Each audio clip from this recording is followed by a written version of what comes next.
Cool, Dan. Thank you. And thank you to everyone that's on this and taking time to be with us. Hopefully you'll find this time well spent.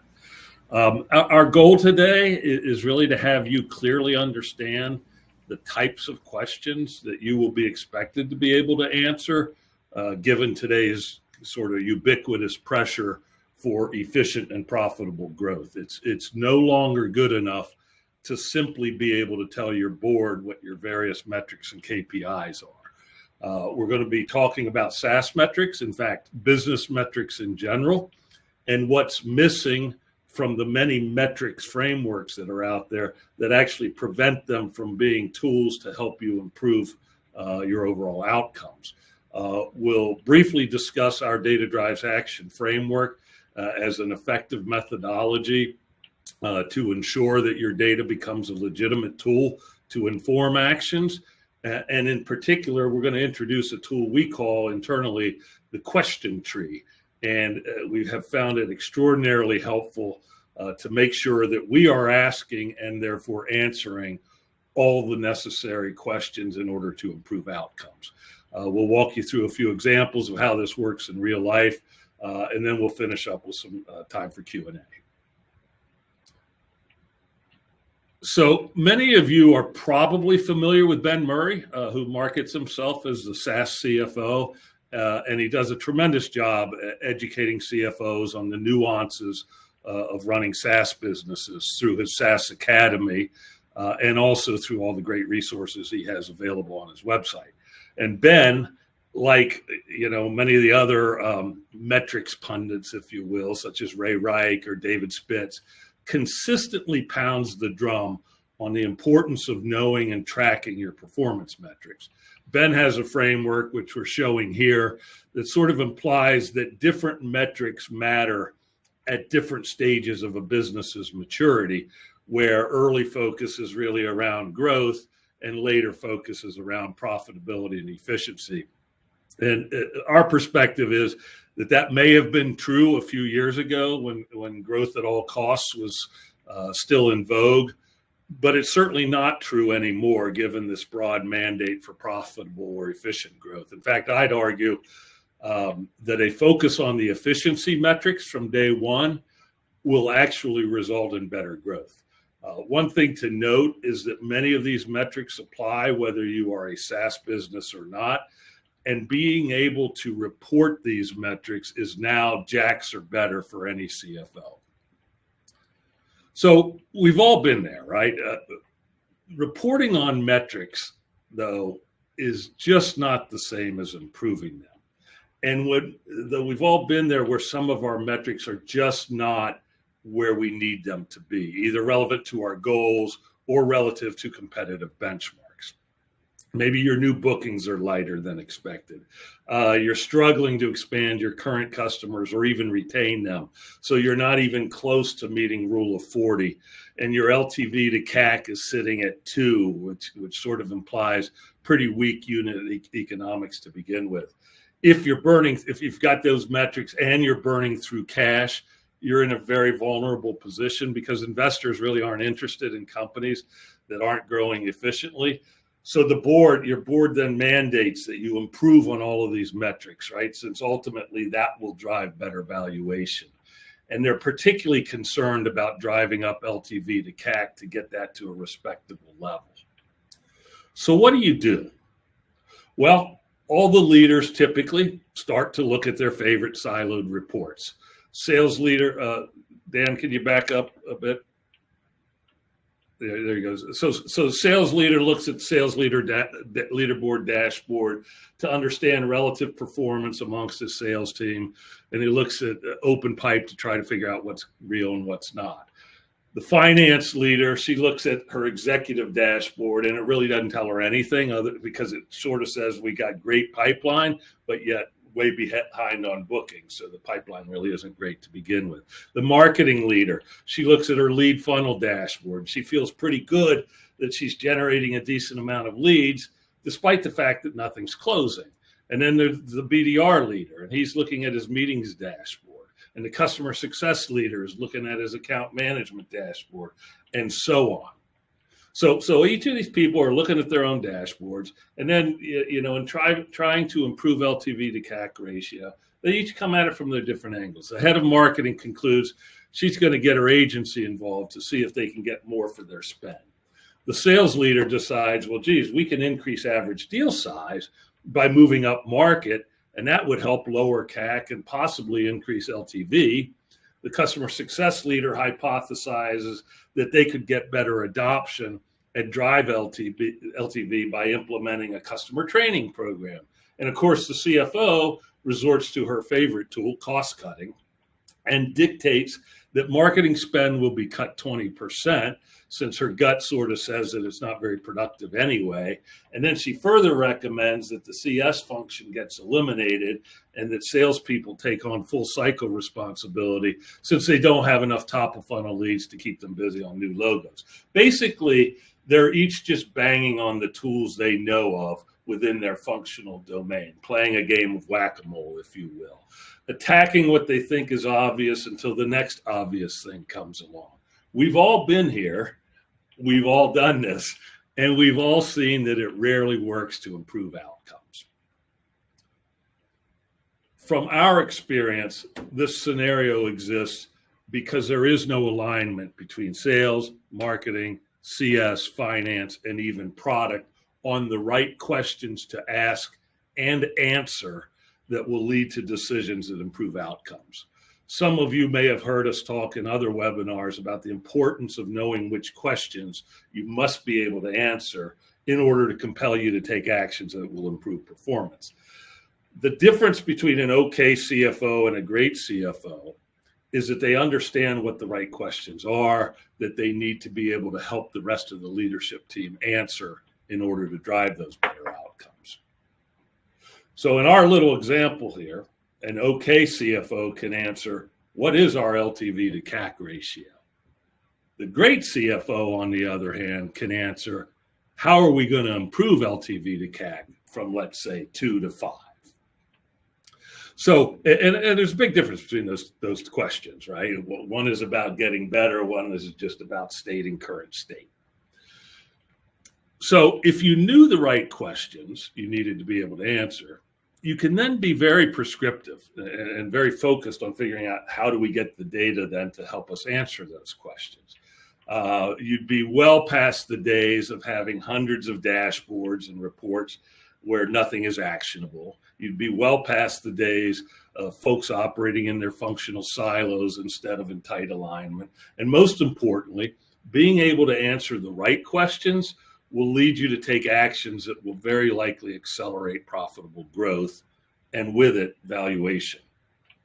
So many of you have heard us talk in the past about data drives action. It's a framework we developed to help make data a legitimate tool to guide the action senior leaders take to improve outcomes. I'm just going to run through it very quickly here because it may be redundant for some of you, but I know there are some people that are new on this webinar. So we start by considering the outcome, which is the set of all possible actions one might take to improve go-to-market performance. And clearly there are dozens, if not hundreds of actions one can take, but we've synthesized them into a handful of categories or buckets, if you will. For example, you might take actions to change people, such as coaching, training, maybe even terminating. You might decide to change channels, perhaps by reallocating investment away from, I don't know, LinkedIn advertising and moving it into events or something like that, and so on. By knowing the possible actions one might take, we then ask ourselves, what insights do I need to have that would compel me to take one action or set of actions versus another? Said another way, what questions do I need to be able to answer to inform actions, right? Identifying these key business questions is a critical part of the methodology. The next step after we've identified the insights or the key business questions is to translate that into what data is needed and how does it need to be presented in order to readily answer those key business questions. And Michael will be showing you some examples of what we mean about presenting the data to answer key questions. And then the final step in the methodology is to identify how that data is actually going to be sourced, which is typically a combination of instrumenting the tech stack, but also implementing processes to help capture the necessary data.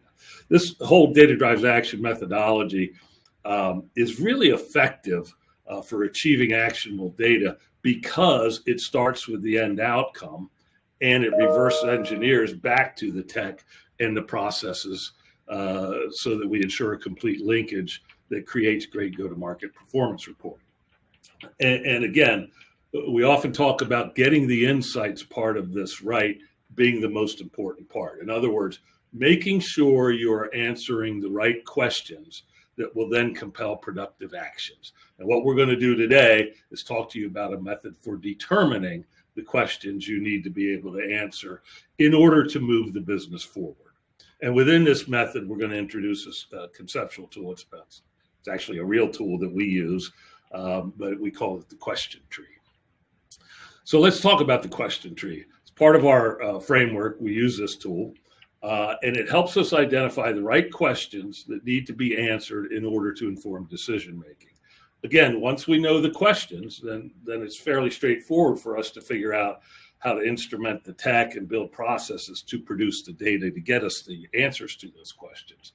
So quite simply, the question tree is a way to break down a top-level question into more manageable building block questions. It's kind of like a decision tree, except it's with questions.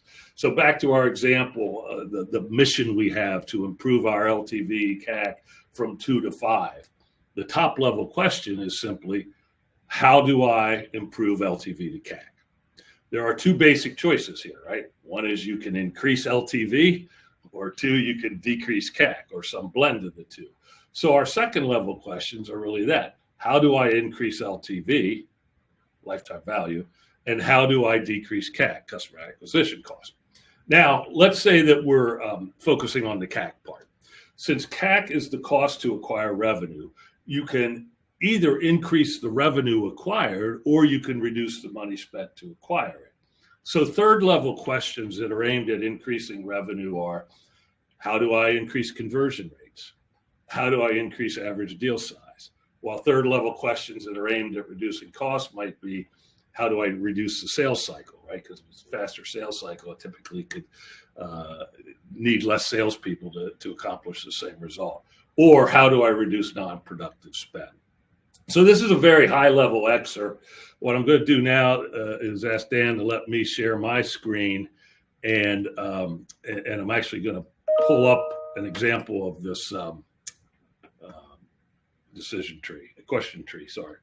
Let me find it.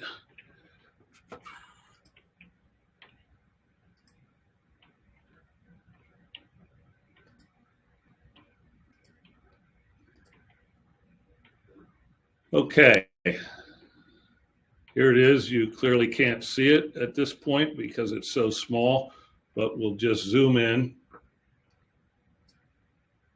Sorry.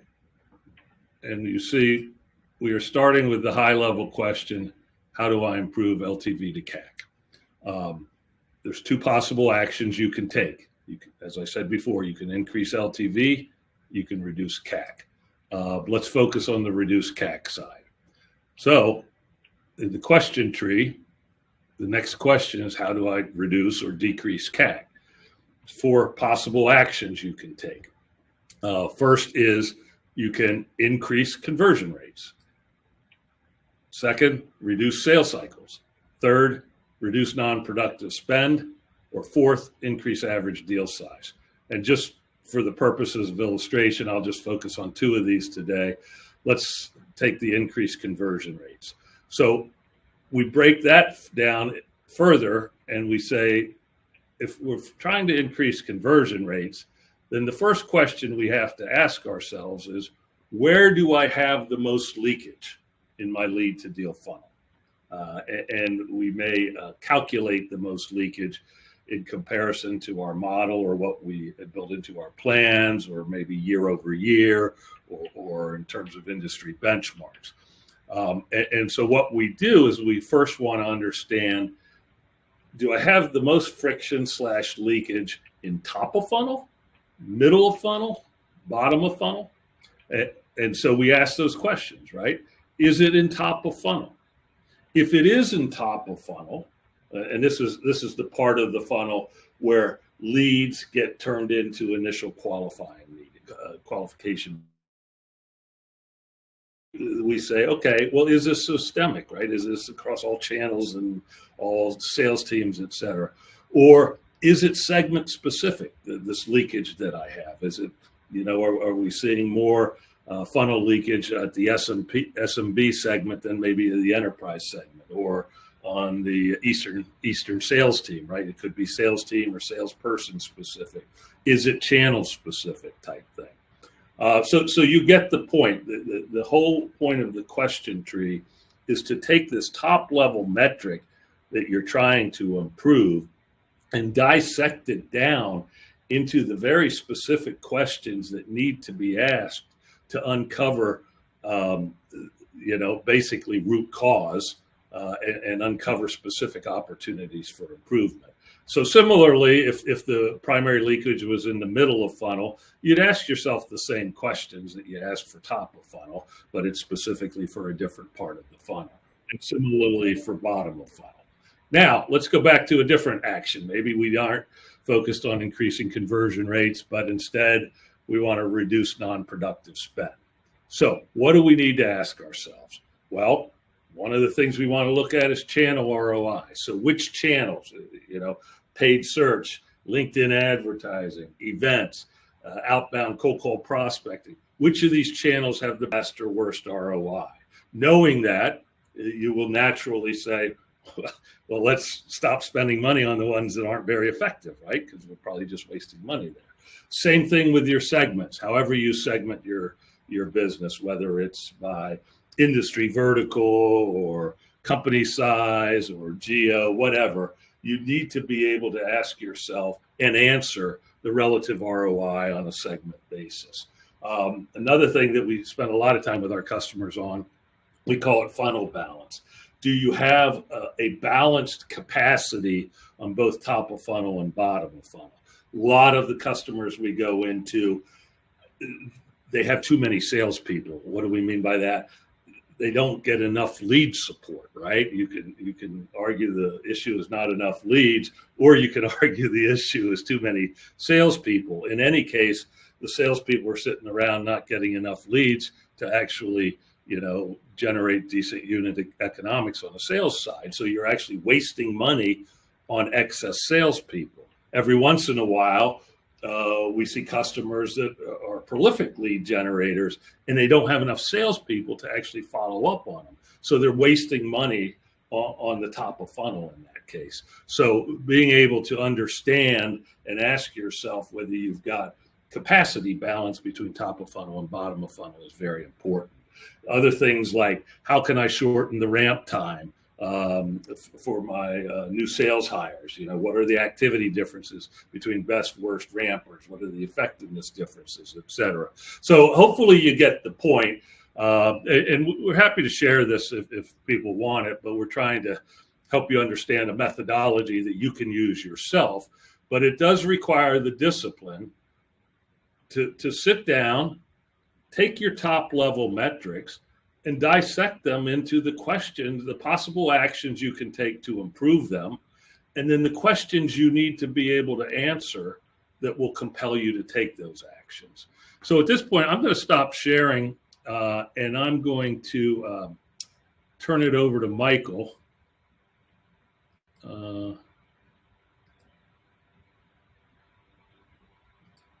And he can actually show you how this works itself out in real life and ends up with actual analytics to help answer these questions. Perfect. Thanks, Scott.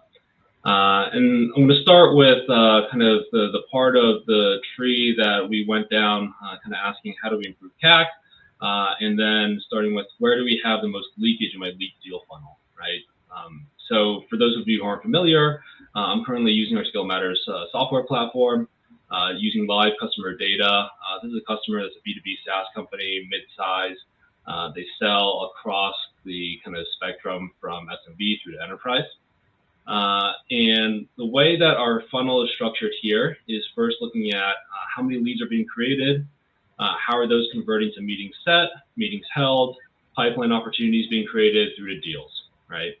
I saw a comment in the chat from Kenny, right? The bias, depending on what team you sit in, I think this view really helps to eliminate kind of that bias and just focuses on, this is, strictly what's happening. This is the way that we think about lead to deal, right?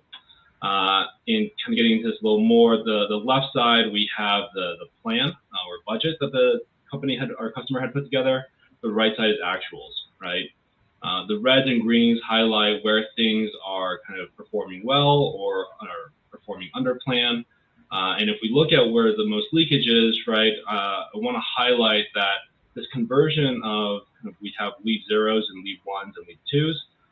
These distinctions are kind of different qualities of leads depending on the customer's intent.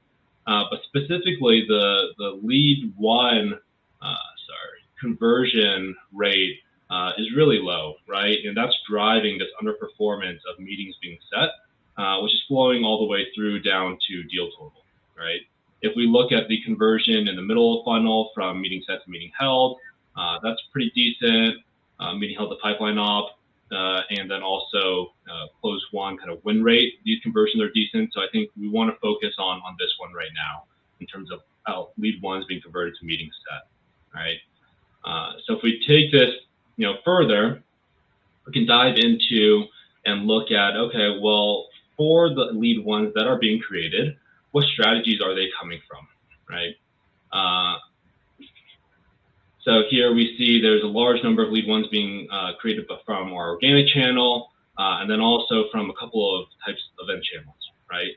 On the right side, we look at the conversion rates for each of these channels. And we see that organic is converting at 3%, paid search is converting at 4.6. Remember, in our plan, we had a goal of 4.8.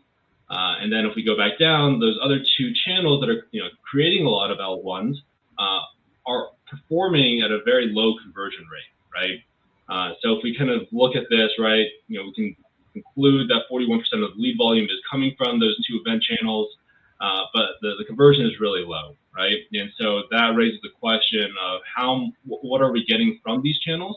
Are we getting something that's not showing up here? Or are we simply, investing resources in channels that aren't performing, and should we redirect those resources back into ad search, back into organic instead, in order to generate better results and improve our CAC, right? The next view that we have here to kind of look at this question and identify, what's happening for the L1 kind of top of funnel kind of drop off is looking at things by people or teams, right? So this is a similar view, but instead of by channel, we have lead ones being created by teams.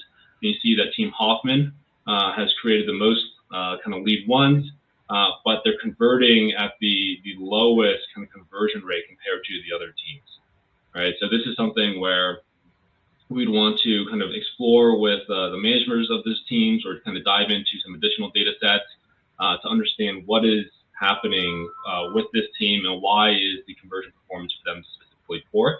Can we improve this performance and get it up to something similar to Team Perils? Or should we be redirecting resources and not focusing so much on these L1s, right?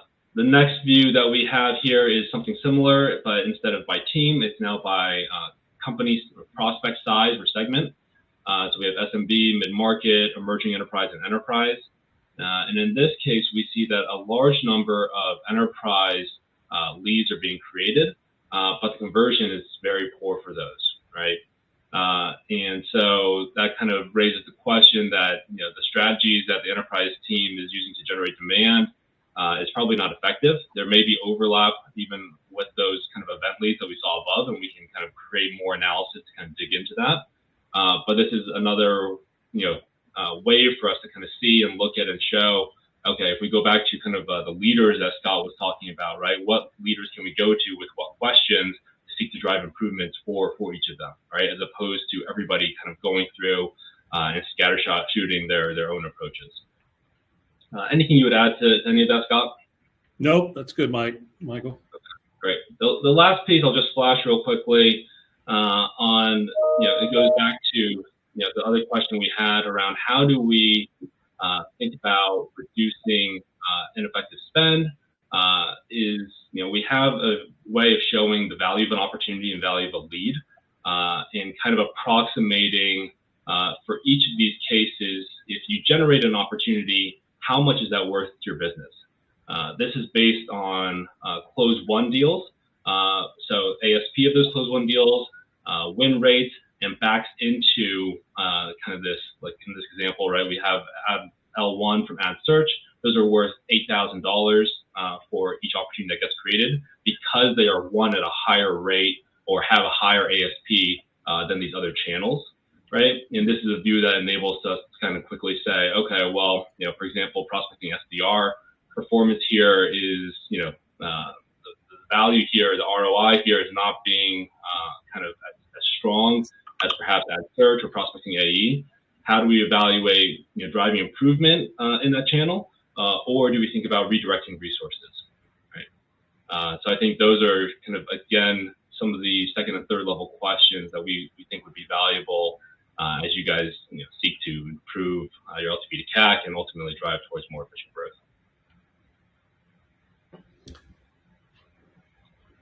Cool. Dan, you can put the last slide up.